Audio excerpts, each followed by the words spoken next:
Are you ready to look at some famous ideas in a totally new way? Imagine that, beneath the surface of broad philosophical concepts, there lies a very specific, almost singular direction. Think of it like finding a secret map within a familiar landscape. We are going on a journey to explore 5 philosophies that, when you examine their details, their rules, and their ultimate aims, seem to suggest a very particular way forward. From ancient Greece, where a thinker believed numbers held the key to the universe and demanded absolute obedience to the serene practices of the East, outlining precise steps towards inner peace, these schools of thought offer more than just general wisdom. They present what can be seen as focused pathways, each with its own unique milestones and a very specific destination. Let us delve into these fascinating systems of belief and practice, uncovering the details, the numbers, and the historical accounts that paint a picture of these distinct routes. Number 5. The Brotherhood of Numbers and Silence. Pythagoreanism. Imagine a community in ancient Croton, southern Italy, around the year 530 before Common Era. This was not just any settlement.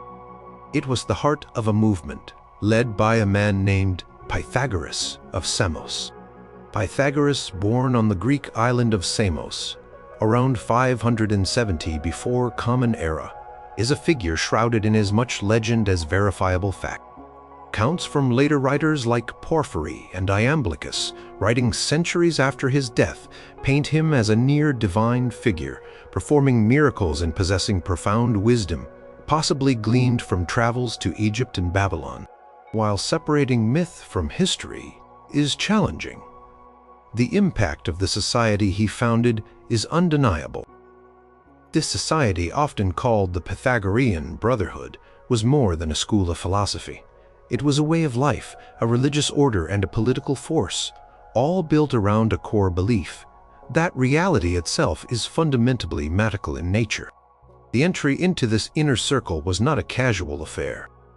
Aspiring members reportedly underwent a long probationary period.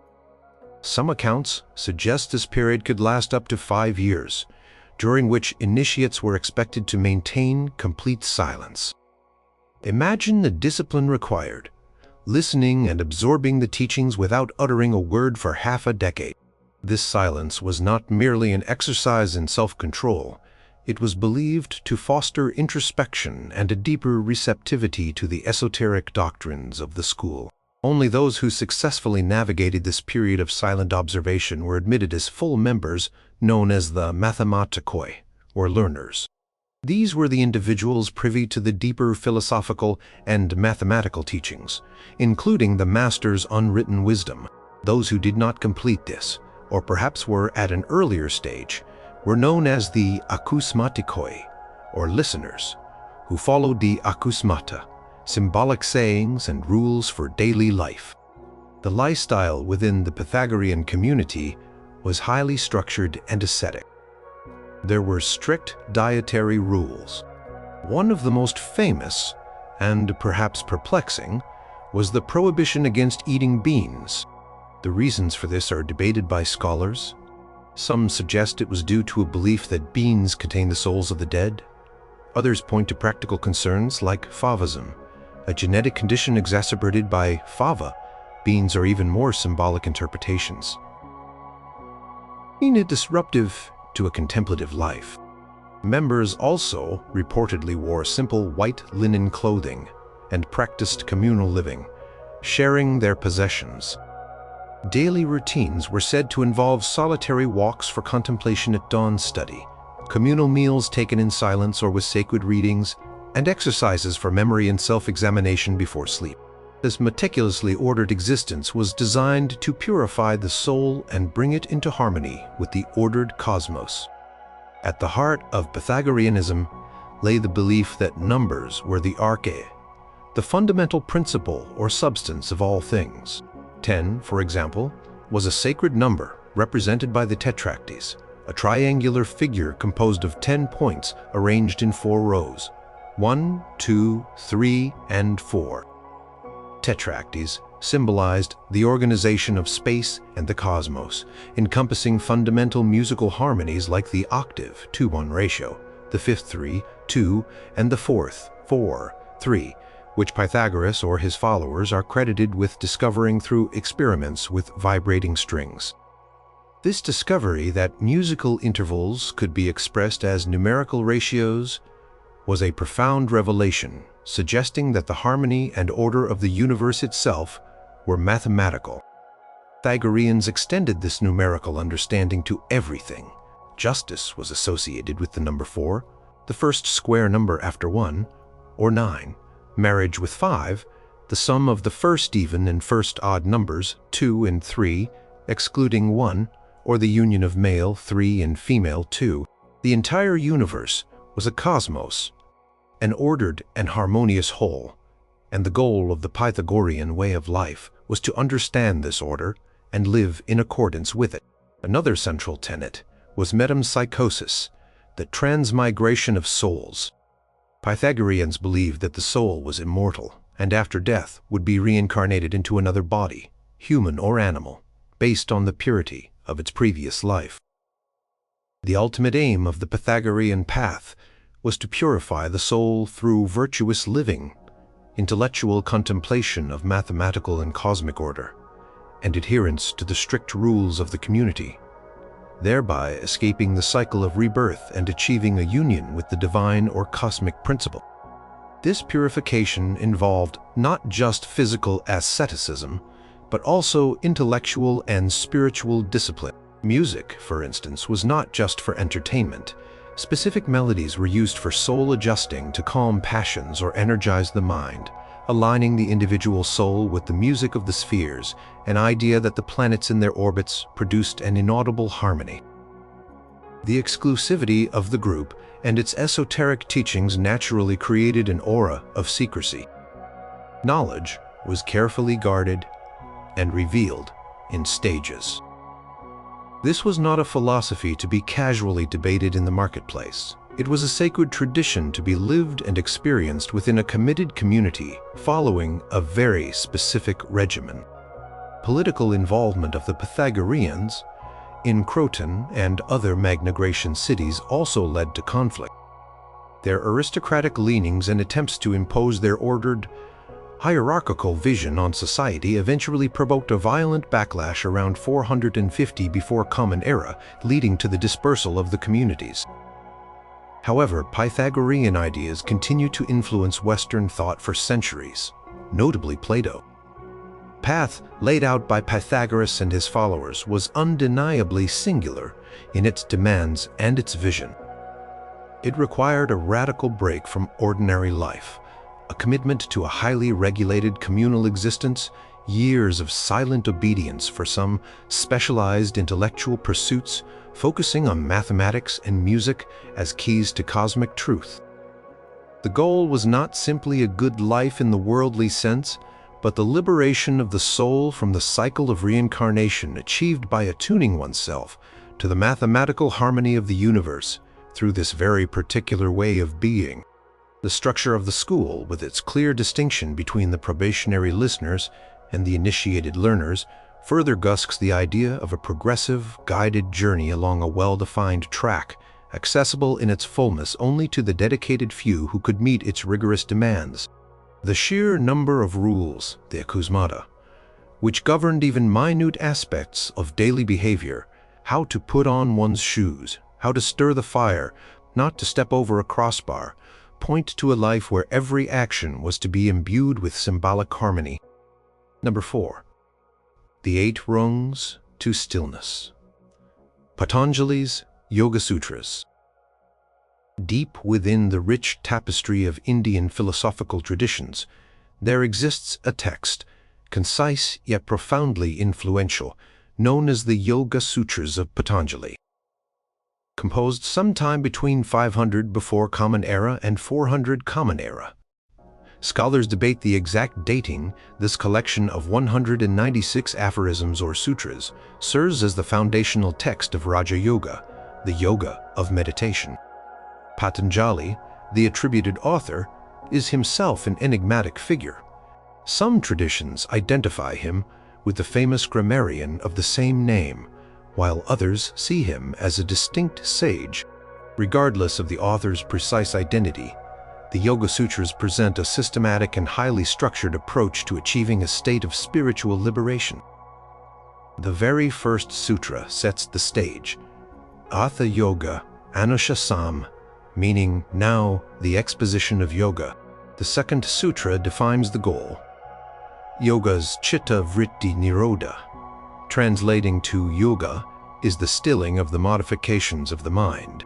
This stilling of the mind is not presented as a vague aspiration, but as the outcome of a specific sequential practice known as Ashtanga Yoga, the eight-limbed path. These 8 limbs are not merely suggestions, but are laid out as a progressive series of disciplines designed to purify the body and mind, leading ultimately to Kaivalya, or isolation, the liberation of Purusha, consciousness or the true self, from Prakriti, matter or the phenomenal world. The path itself is the core of Patanjali's teaching, a detailed map for the seeker. The first 2 limbs are the yamas and niyamas, ethical principles that form the foundation of the yogi life. There are 5 yamas or restraints: ahimsa, non-violence in thought, word, and deed; satya, truthfulness; asteya, non-stealing; brahmacharya, continence or responsible behavior with respect to sexual entry, often interpreted as celibacy in monastic contexts; and aparigraha, non-possessiveness or non-grasping. These are not just moral guidelines, but are understood to have a direct impact on one's mental state and interactions with the world, creating a stable base for deeper practices. Following these are the 5 niyamas or observances: shaucha, purity, both external and internal; santosa, contentment; tapas, austerity or disciplined spiritual practice, literally heat; spadhyaya, self-study including the study of sacred text and introspection; and ishvara pranidhana, surrender to a higher principle or God. Each of these 10 principles involves dedicated effort and cultivation, shaping the practitioner's character and lifestyle in a very particular way. Patanjali suggests that perfecting these can even lead to siddhis, or psychic powers, though these are often seen as potential distractions from the ultimate goal. The third limb is asana, or physical postures. In Patanjali's Sutras, asana is described primarily as a stable and comfortable seat for meditation. Isnira sukham asanam. While modern yoga often emphasizes a vast array of dynamic postures, the classical intent was to prepare the body to sit still for extended periods without discomfort or distraction. The mastery of a few steady postures was considered sufficient. This physical discipline helps to overcome restlessness and trains the body to support the mind's inward journey. The number of asanas mentioned or implied in ancient texts is far fewer than the hundreds catalogued today, underscoring the focus on meditative stability rather than gymnastic prowess. Pranayama. The fourth limb is the regulation of prana, or vital life force, through specific breathing techniques. Tasman Saishvasa Prasalseo Gatevikshcheda Pranayama states that after mastering asana pranayama is the cessation of the movement of inhalation and exhalation. These techniques involve conscious control over the length, pace, and retention of breath, aiming to calm the nervous system, purify the nadis, energy channels, and steady the mind, making it fit for concentration. Various types of pranayama are described in yogi literature, each with specific methods and intended effects requiring careful instruction and practice. With the outward behavior and physical body addressed, the path turns inward with the fifth limb, pratihara, the withdrawal of the senses.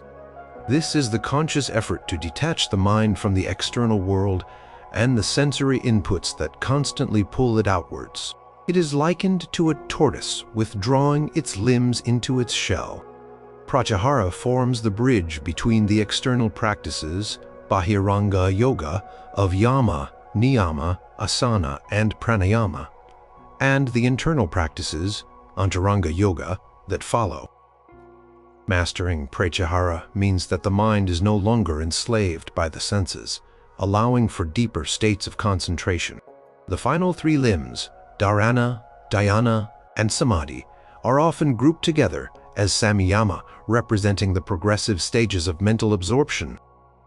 Dharana, the sixth limb, is concentration, fixing the mind's attention onto a single point or object, either internal, like a chakra, or external, like a candle flame or a mantra. This requires sustained effort to keep the mind from wandering.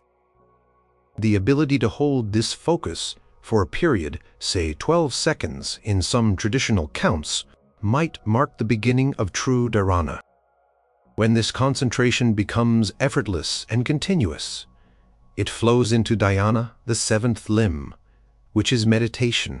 In dhyana, there is an unbroken stream of awareness directed towards the object of concentration, free from the distraction of other thoughts.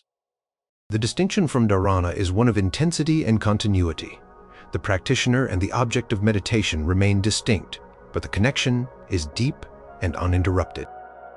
12 dharanas, or roughly 144 seconds of unbroken concentration, might traditionally signify the entry into dhyana. Culmination of this inward journey is samadhi, the eighth and final limb. This is a state of profound absorption or meditative union, where the distinction between the meditator, the act of meditation, and the object of meditation dissolves. The mind becomes one with the object of focus, revealing its true nature. Tali describes different types of samadhi, progressing from states with support. Sampranata samadhi, which involves an object of focus and cognitive activity, to a state without support. Asampranata samadhi, which is objectless and leads to the ultimate stilling of all mental modification. 12 dhyanas, or approximately 1728 seconds, around 28 minutes, of sustained meditative flow, could traditionally mark the threshold of samadhi. Ultimately, this process aims for dharma, megha, samadhi, the cloud of virtue, samadhi, which precedes kaivalya. The entire framework of Ashtanga Yoga, as detailed in the Yoga Sutras, is presented as a precise, sequential, and comprehensive methodology. It is not a buffet from which one can pick and choose. Each limb builds upon the preceding ones. The ethical preparations of yama and niyama create the necessary mental and social stability. Asana and pranayama prepare the physical and energetic body. Pratyahara turns the awareness inward, paving the way for the deep states of concentration, meditation, and absorption of dharana, dhyana, and samadhi. This progression represents a singular, focused path towards the specific goal of kaivalya. The sutras offer little in terms of alternative routes. This is the described method for achieving the cessation of mental fluctuations and the liberation of consciousness. The very structure of the text, with its aphoristic precision and systematic unfolding of practices, suggests a well-defined and singular spiritual technology. Number 3. Virtue alone is good, the Stoic way. In the bustling marketplace of ancient Athens, around 301 before Common Era, a philosopher named Zeno of Citium began teaching from the Stoa Poikiel, or painted porch. This location gave its name to his philosophy, Stoicism. Zeno, originally a merchant from Cyprus, supposedly lost his fortune in a shipwreck, and upon reading Xenophon's memorabilia of Socrates in an Athenian bookstore, was inspired to pursue philosophy. He sought out Crates, the Cynic, and other teachers before developing his own system. Stoicism would go on to become one of the most influential philosophies in the Hellenistic and Roman worlds, shaping the lives of individuals from all walks of life, from the slave Epictetus to the Roman Emperor Marcus Aurelius and the playwright Seneca.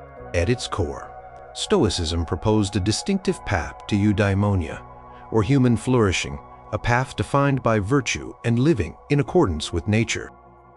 The Stoics divided their philosophy into three interrelated parts: logic, physics, and ethics. Their logic provided the tools for clear reasoning. Their physics described a universe governed by a rational principle. The logos often identified with God or nature, which is material and pervades everything.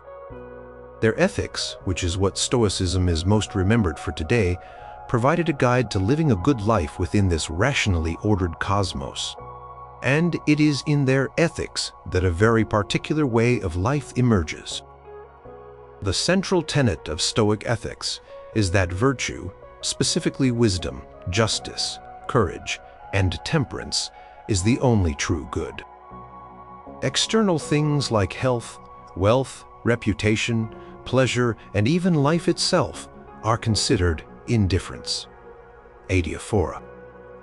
This does not mean they have no value, but that they are neither good nor bad in themselves, and are irrelevant to one's ultimate happiness or moral worth.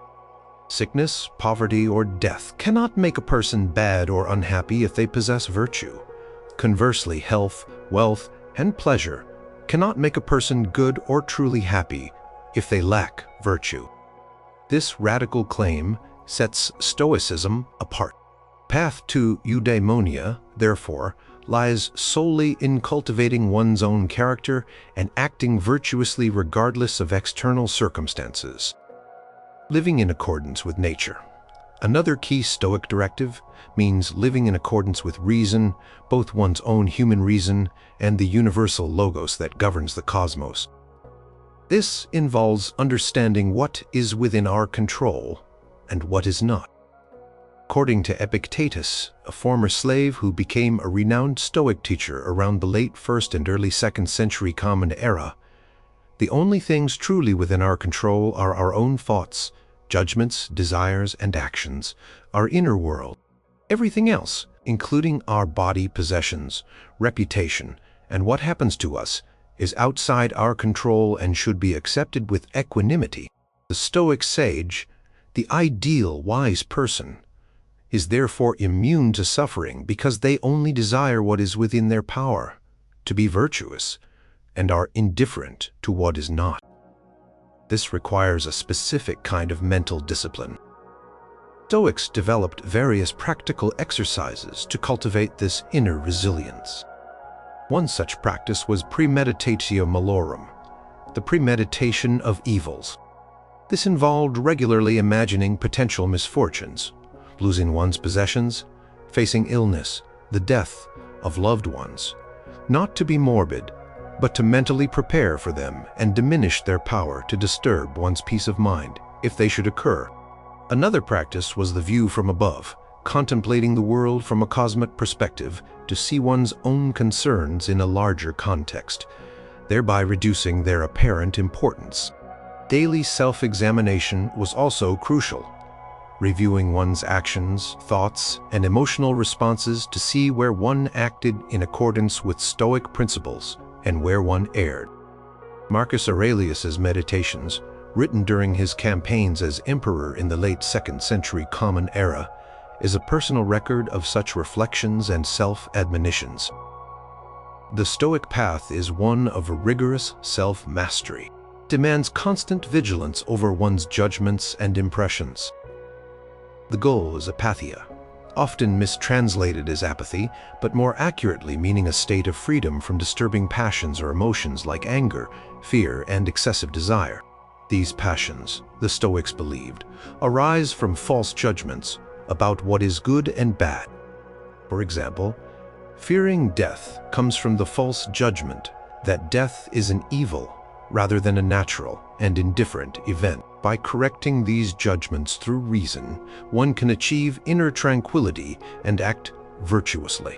This focus on inner virtue as the sole good and the specific mental disciplines required to achieve it outlines a very particular way of engaging with the world. It is a path of emotional detachment from externals, rational self-control, and unwavering commitment to moral duty. While Stoicism emphasizes social duty and cosmopolitanism, the idea that all human beings are citizens of the universe, the primary focus is on perfecting one's own character according to this specific understanding of virtue. There are not multiple ways to be virtuous in the Stoic sense. Virtue is one, and it is achieved by aligning one's will with nature and reason. Seneca, in his letters, often provides detailed advice on how to deal with specific challenges: grief, anger, adversity, always guiding the recipient back to these core Stoic principles. His guidance suggests a specific therapeutic regimen for the soul. The ideal of the Stoic sage, though perhaps unattainable in its perfection, served as the North Star for this path. The sage is completely virtuous, free from passions, and perfectly happy, regardless of external fortune. Figures like Socrates and Diogenes the Cynic were often cited as role models who exemplified aspects of this ideal. The journey towards this ideal involves a consistent application of Stoic doctrine to every aspect of life, turning every experience into an opportunity to practice virtue and reason. It is a demanding path, requiring a fundamental reorientation of one's values away from conventional societal goods towards the singular internal good. The number of truly wise sages was considered by some Stoics to be extremely small, perhaps only one or two in history, or even none. This itself implies a very narrow and difficult summit to reach. The writings of Epictetus in his discourses and the summarized Enchiridion handbook are filled with direct, sometimes harsh instructions on how to live this life, leaving little room for deviation if one is to achieve Stoic flourishing. Number 2. The path to end all paths, Theravada Buddhism. Around 2,500 years ago in the Gangetic plains of ancient India, a prince named Siddhartha Gautama, after years of searching and ascetic practices, is said to have attained enlightenment while meditating under a Bodhi tree. He became known as the Buddha, the Awakened One, and spent the remaining 45 years of his life teaching the Dharma, the truth he had discovered. One of the oldest surviving schools of Buddhism, tracing its lineage back to these early teachings as preserved in the Pali Canon, is Theravada Buddhism, the doctrine of the elders. Predominant in countries like Sri Lanka, Thailand, Cambodia, Laos, and Dhimana, Theravada emphasizes individual liberation through self-effort and wisdom. And it presents a very clear and specific path to achieve this, the Noble Eightfold Path. The Buddha's first sermon, delivered at the Deer Park in Sarnath, laid out the 4 noble truths which form the bedrock of his teaching. The first noble truth is dukkha, often translated as suffering, unsatisfactoriness, or stress. It encompasses physical pain, emotional distress, and the inherent impermanence and conditioned nature of all existence. The second noble truth is samudaya, the origin of dukkha, which is identified as tanha, or craving for sensual pleasures, craving for existence, and craving for non-existence. Third noble truth is nirodha, the cessation of dukkha, which is nibbana, nirvana, the extinguishing of craving and the attainment of ultimate peace and liberation. The fourth noble truth is magga, the path leading to the cessation of dukkha. This path is the Noble Eightfold Path. The Noble Eightfold Path is not a collection of 8 independent practices, but rather 8 interconnected factors that are to be developed concurrently.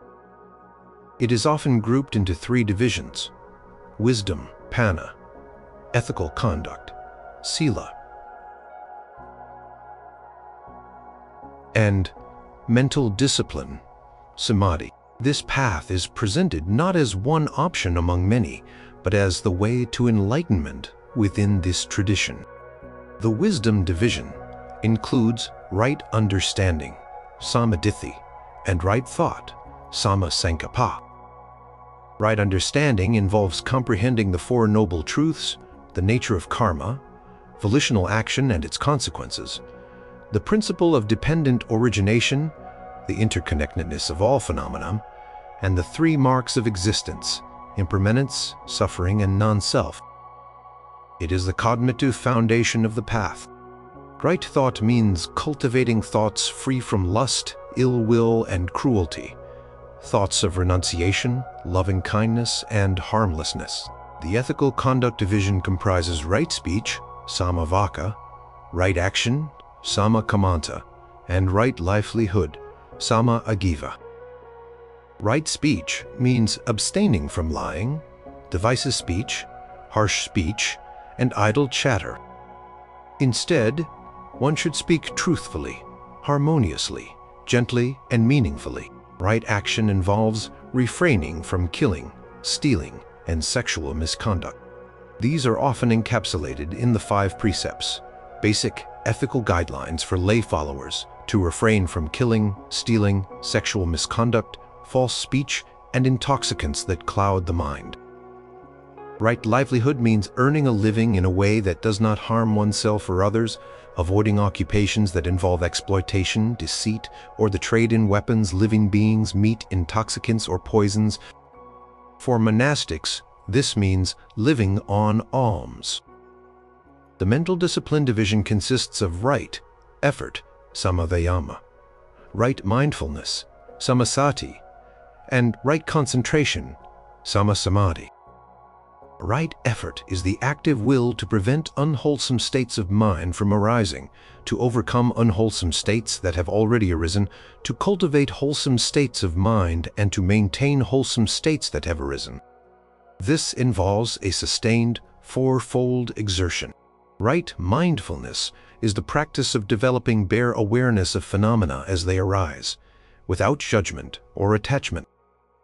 This is often cultivated through practices like mindfulness of the body, e.g., breathing, feelings, mind states, and mental objects, dhammas, as detailed in the Satipatthana Sutta. Right concentration refers to the development of one-pointedness of mind, leading to jhanas, or meditative absorptions. These are states of profound calm and insight, achieved through focused meditation on a single object. Pali Canon describes 4 material jhanas and 4 immaterial jhanas, each representing a deeper level of concentration. The ultimate goal of this path in Theravada Buddhism is to become an arahant or arhat, a worthy one, who has eradicated all defilements, ended the cycle of rebirth, samsara, and attained nibbana. This is achieved by diligently cultivating all 8 factors of the path. The journey often involves years or even lifetimes of dedicated practice. While lay practitioners follow the path to the best of their ability, the monastic sangha, community of monks and nuns, is traditionally seen as the ideal setting for its full cultivation, as it provides a supportive environment free from many worldly distractions. The Vinaya, the extensive code of conduct for monastics, contains 227 rules for monks, bhikkhus, and 311 for nuns, bhikkhunis, in the Theravada tradition, further structuring their lives towards this singular aim of purification and liberation. Pali Canon itself is vast, comprising 3 baskets, Tipitaka, the Vinaya Pitaka, rules for monastics, the Sutta Pitaka, discourses of the Buddha and his disciples, containing over 10,000 suttas, systematic philosophical and psychological analysis of the Dharma. Within this extensive body of teachings, the Noble Eightfold Path stands out as the practical, methodical guide to awakening. While different meditation techniques might be emphasized by various teachers, they are all understood as ways of developing right mindfulness and right concentration within the framework of the Eightfold Path. The singular focus on eradicating the causes of suffering through this specific set of practices, wisdom, ethics, and mental discipline, composites nature as a defined, comprehensive, and in its essence singular way to the ultimate freedom of Nibbana as understood in the Theravada tradition. The Buddha is often likened to a skilled physician who diagnoses the illness, dukkha, identifies its cause, tanha, determines that a cure is possible, nirodha, and prescribes the medicine, the Noble Eightfold Path. Number 1. The Ascent from the Cave, Plato's Republic.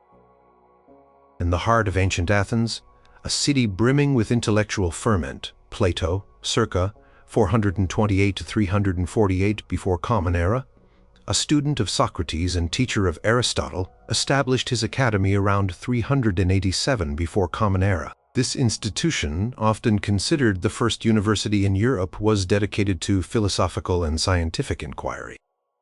Among Plato's many dialogues, the Republic stands as a monumental work, exploring justice, the ideal state, and the nature of reality. Within its 10 books, Plato, primarily through the voice of his teacher Socrates, outlines a profound vision of human knowledge and the journey towards enlightenment, a journey that appears strikingly singular and arduous. The ascent from the darkness of the cave to the blinding light of the forms. The famous allegory of the cave, presented in Book 7 of the Republic, provides a powerful metaphor for this journey. Plato asks us to imagine prisoners chained in a cave since childhood, facing a wall. Behind them, a fire burns, and puppeteers walk along a raised path, casting shadows of various objects onto the wall. The prisoners, knowing nothing else, believe these shadows to be reality. This represents the state of ordinary human experience, where most people mistake sensory appearances and conventional opinions for true knowledge. Then, Plato describes one prisoner being freed and compelled to turn towards the fire and the objects themselves. The light is painful, and the objects seem less real than the shadows he is accustomed to. This represents the beginning of philosophical education, a difficult turning away from comfortable ignorance towards a more authentic, though initially confusing, understanding. This prisoner is then dragged out of the cave into the sunlight. He is initially blinded. Gradually, his eyes adjust first to shadows and reflections, then to physical objects, then to the stars and moon at night, and finally, he is able to look upon the sun itself. The sun, in this allegory, represents the form of the good, the ultimate source of all reality, truth, and intelligibility. This ascent out of the cave symbolizes the philosopher's arduous journey from the world of appearances to the intelligible realm of the forms, culminating in the apprehension of the good. The forms, for Plato, are perfect, eternal, and unchanging archetypes, of which the particular objects we perceive in the sensible world are mere imperfect copies. There is a form of justice, a form of beauty, and so on, and above all, the form of the good, which illuminates all other forms. True knowledge, episteme, is knowledge of these forms, attainable not through the senses, but through reason and dialectic, a rigorous process of philosophical inquiry and argument. The journey to grasp the forms, especially the form of the good, is presented as the highest human endeavor and a necessary qualification for true leadership. In the Republic, Plato outlines a detailed and lengthy educational program for the philosopher kings, those who are to rule the ideal state, Kalapolis. This education is not for everyone. It is reserved for those with the requisite intellectual aptitude and moral character identified from a young age. Curriculum begins with music and gymnastics in youth, followed by 10 years of mathematical studies, starting at age 20, arithmetic, plane geometry, solid geometry, astronomy, and harmonics. These mathematical disciplines are intended to train the mind to think abstractly and turn away from the sensible world towards the intelligible realm. At age 30, those who excel proceed to 5 years of training in dialectic, the pinnacle of philosophical inquiry, designed to lead them to an understanding of the forms. After this, they are required to return to the cave for 15 years, serving in subordinate administrative and military positions to gain practical experience and test their character.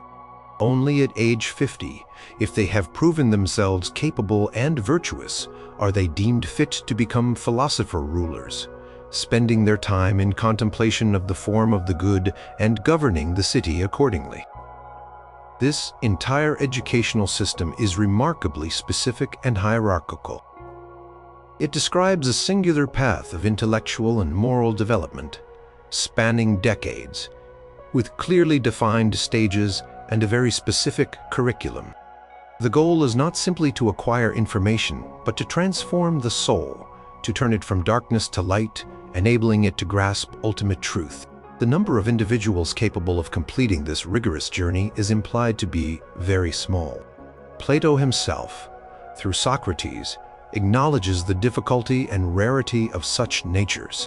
Furthermore, the concept of the ladder of love, described in Plato's Symposium through the speech of Diotima, as recounted by Socrates, presents another vision of a singular ascendant path. This ascent begins with the love of a particular beautiful body, then progresses to the love of all beautiful bodies, then to the beauty of souls, then to the beauty of laws and institutions, then to the beauty of knowledge and eternal, unchanging, and absolute beauty. This too is a structured hierarchical progression, from the particular and physical to the universal and intelligible, a single upward trajectory towards a singular ultimate vision. The implication throughout Plato's description of the philosophical life is that there is one ultimate reality, the realm of the forms, and one supreme principle, the form of the good. Path to understanding this reality and this principle is through reason and dialectic, a path that requires specific intellectual capacities, rigorous training over many years, and a particular kind of moral commitment. While Plato's dialogues explore many questions from various angles, the vision of philosophical enlightenment presented especially in the Republic and Symposium charts a distinct upward course towards a singular apprehension of truth. It is a path that few are naturally equipped for, and even fewer will successfully complete, leading to a unique kind of knowledge that sets the philosopher apart from the rest of society, much like the freed prisoner who has seen the sun and can no longer be content with the shadows in the cave. The detailed multi-decade curriculum for the philosopher guardians itself. With its specific subjects and age demarcations, outlines a very particular and non-negotiable sequence for achieving the highest understanding.